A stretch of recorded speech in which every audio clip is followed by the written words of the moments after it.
श्राद्ध में कौवे को ही भोजन क्यों कराया जाता है? तो हमारे ऋषि, हमारे मनुष्यों ने कहा है कि जो कौवा है वो धर्मराज का प्रतीक है, वो यमराज का प्रतीक है। इसलिए यमलोक में भी अगर कोई पितृ है, पितृलोक के पास में, यमलोक में, नरक में, स्वर्ग में, कहीं भी, तो उनको तक कौवा पहुंचाता है। साथ में ही हमारे ऋषि मुनियों ने इस प्रत्येक हमारे जो मंत्र है, हमारे जो पूजा पद्धति है, उसमें साइंस को भी साथ में जोड़ा है। ये जो समय है भादो मास का या तो चातुर्मास के अंतर्गत का समय, उस समय में कौवा प्रजाति की वंशवृद्धि, प्रजोत्पत्ति का समय है।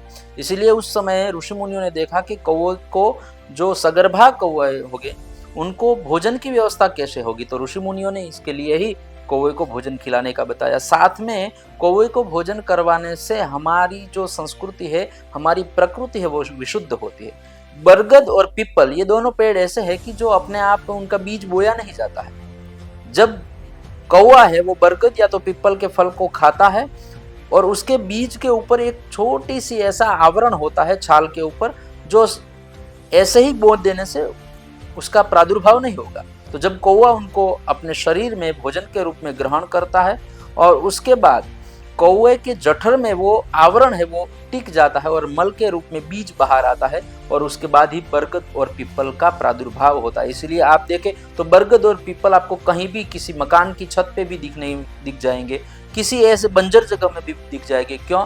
बोले ये हमारे कौवे की देन है। इसलिए सबसे ज्यादा ऑक्सीजन देने वाले दोनों पेड़ है वो कौवे की ही देन है। इसलिए हमारे ऋषि मुनियों ने बताया कि प्रकृति और संस्कृति का संरक्षण करना है तो कौवे की प्रजाति को बचाना बहुत आवश्यक है। साथ में पितरों की प्रसन्नता प्राप्त करने के लिए कौवे को भोजन करवाया जाता है। मैं आचार्य हरीश जी जोशी, वॉइस ऑफ सनातन से नमस्कार।